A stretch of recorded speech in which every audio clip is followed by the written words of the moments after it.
Hey tubers, welcome back for another adventure. And what you're looking at is the 200SX that I bought in Putnam County, I don't know, a couple of months ago, I guess. And we started working on it and we realized that it had, when it was put back together again, it was put together such that it was one tooth off on the timing, so that we fixed that. And we managed to get the compression back to where it needed to be and so forth. And we kind of stopped working on it because when we bought it, we knew it had an extreme leak right here. And if you look at that, you could see that they welded it up, right? Probably used a spool gun. There's quite a bit of material there. And you could also see that the edge of the cover doesn't match up very well, and you got quite a bit of gap in here. Now we also found with this one that the pulse generator was no good, and it looked like it was taken off and kind of put on with the wrong kind of screws, and it looked like it was chewed up, like the flywheel was chewing it up. So got some issues there. Got the gaskets off. What a lot of people don't realize is also when you're putting these covers on that there's bolts all around it. Like this bolt goes completely through into the case, right? There's another one down there, and then there's one here and one here, and this one here, I see, I don't know what that is in there. It seems to be softer than B Weld's, but I'm not quite sure what was jammed in there. This bolt wasn't put on. So in the best of cases, if you don't put all the bolts around here, it's hard not to have a leak, and especially if, you know, the cover is a little bit warped, you're really gonna end up with a leak. So what I want to do is I want to pull this cover off, and then we have the one we repaired with B Weld, and it's got a functioning stator and pulse generator. And once again, we already did the top of this thing, so we know that it has compression and so forth. So we're going to try to get this thing back to life. I'm also looking at it, and the chain is on there, and the rear end appears to be tight. It's not swimming around. So I'm thinking we might be able to get this to the point where we could ride it. What I'd also like to do is, I seem to have a million of those tires, right? 22/11/8 with this thread pattern. So I'd like to get a matching set onto this thing that actually hold air. And in addition, if you guys remember, we put foam in that front tire. Well, I'd say the whole operation was partially successful. A lot of people recommend it that before I put the foam in, that I should have put some, you know, Dollar Tree tennis balls in there, or ping pong balls, or peanuts, you know, shipping peanuts, or even bubble wrap. Anything in there to kind of take up a bunch of the space, because there's $15 worth of foam in there, and you could see it really didn't buy me much. So, you know, you try things and some work and some don't. Yeah, this one, you know, looking at the frame and all, it could actually, it looks like it might actually come back to life and be a driver. The serial number is here. It's not scraped off. So once again, with the tight back axle, it still has the fender supports. I'm thinking we might be able to do a little bit more with this one. So let's get to work. So we just pulled the cover off, and a few things about sealing this surface. First of all, with this huge burr on here, there's no way that's going to seal. And secondly, if you don't have a gasket over it, it's really not going to seal. And we found that a lot of the bolts were not put on. So those are all bad things.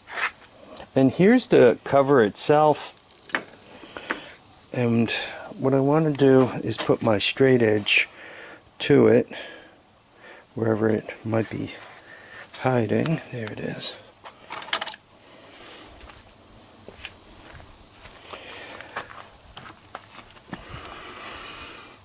So as I put my straight edge to it, I think you guys could see underneath it, right about, where's my finger? Right about there.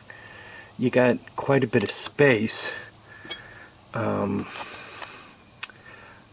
But other than that, they actually did a pretty good job welding that up.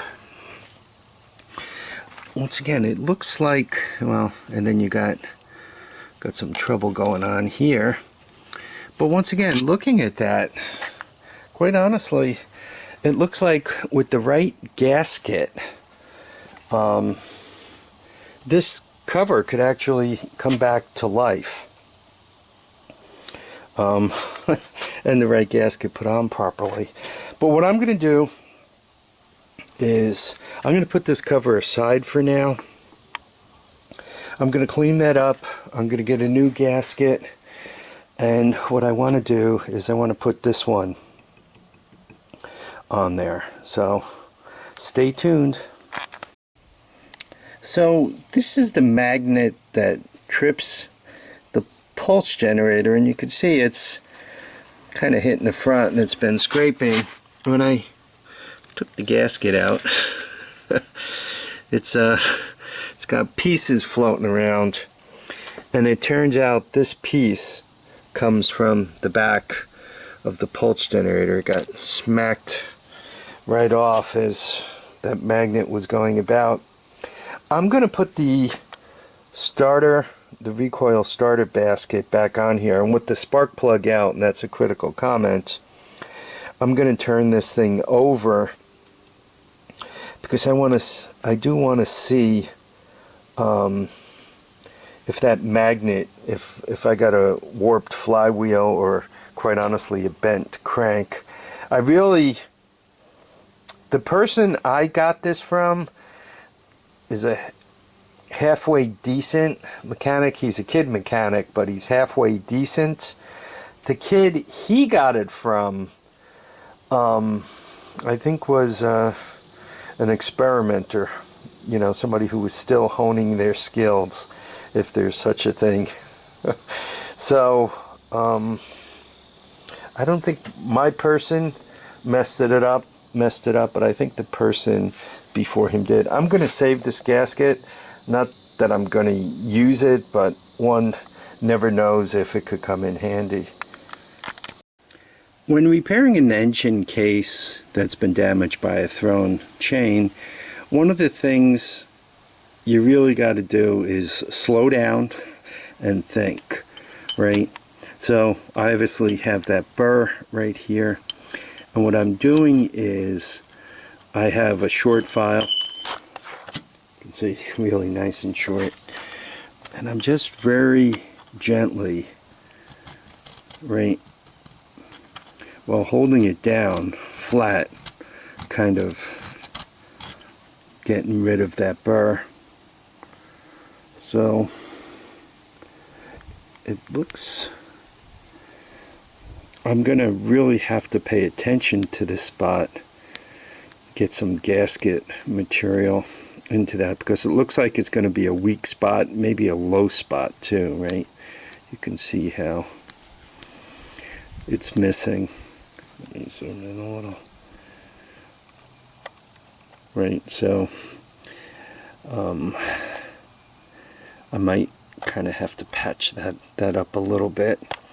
The other thing is, one wants to look around the entire case to make sure there are no screwdriver surprises anywhere.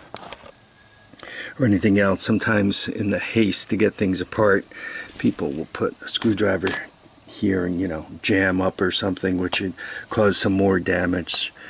But that looks like on the block side, so to speak, the only damage I really see. I mean, you could also see, like here, right, this is an oil passage, so one has to make sure the gasket is really continuous through here, or it is not only going to leak, it's probably going to pour out because it's probably pumped. Okay, you guys could kind of see how I put the gasket all around it, right? So I know it's in place well. Now it's just a matter of placing it on there. And what you're supposed to do is put it on but not torque it all the way. Let it settle for a little bit and then gradually torque it on down. Hey tubers, so this is the all-terrain vehicle from Putnam County with the heavily patched case put on it. By the way, this took a long time to put on because all the bolts had to be chased out. They were kind of a mess. So I got that all straightened around. I showed you the pictures of gluing the gasket on. Anyway, I put a fresh plug in it, the portable CDI pack. I had to borrow the cap from the good engine because the other one is hiding at the moment. So let's put a little gas into it. Okay, good. And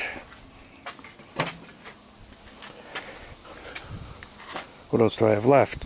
Turn it on, choke, throttle. Looking promising.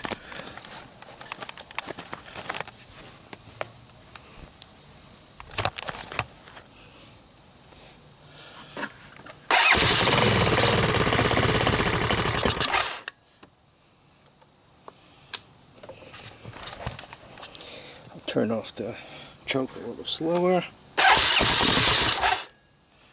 Turn off the choke.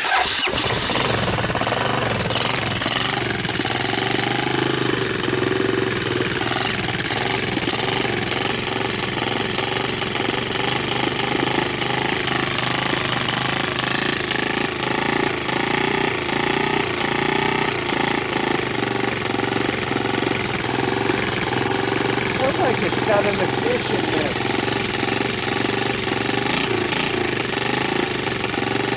I got no smoke at all.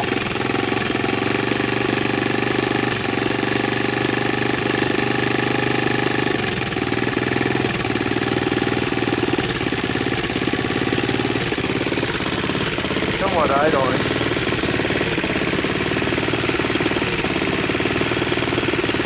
I got no smoke. Nothing.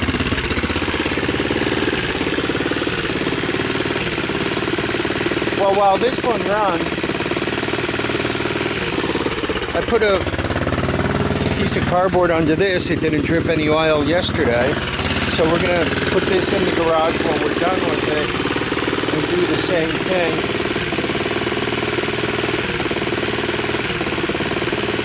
That's an ignition mist, isn't it?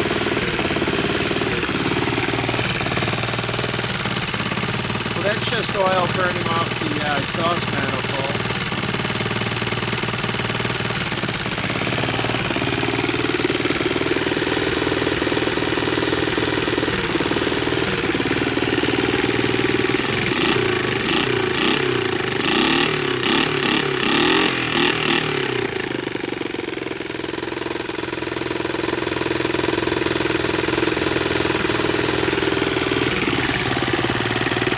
Got some valve noise.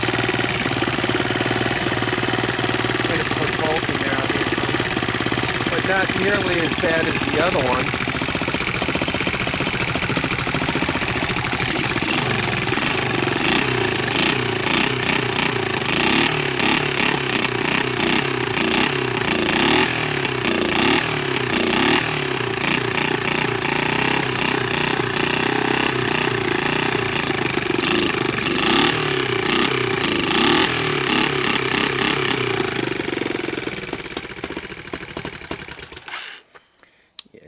gas. I just started it with the choke on.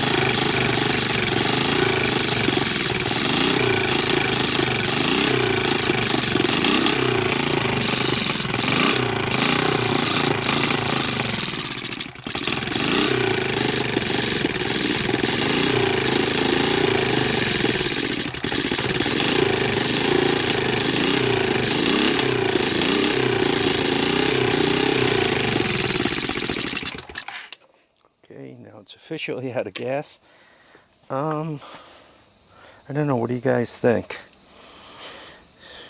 I'm happy that we went through this case rebuild and seal, and that worked. It's always good to kind of get back to one's roots of cleaning up stripped out bolt holes and so forth. You can see the gasket material. I was very careful with that to not have a crazy amount. So and once I put it on, I had to take it off because I forgot to put the gear on. So I made sure there wasn't anything loose kind of getting into the engine to swim around and cause trouble. Before I put the cap on, the valve cover,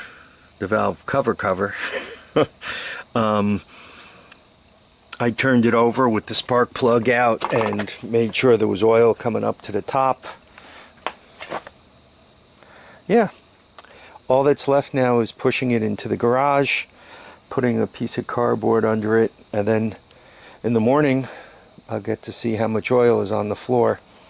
But in the meantime, I think I'm going to wrap this video here. I want to thank everybody for dropping by to watch and comment and subscribe. Please remember to keep your feet down, your heads up, and if anybody remembers what I did with the cap and the shifter and the few other pieces I'm missing, it'd be good to tell me. Anyway, take care now, folks.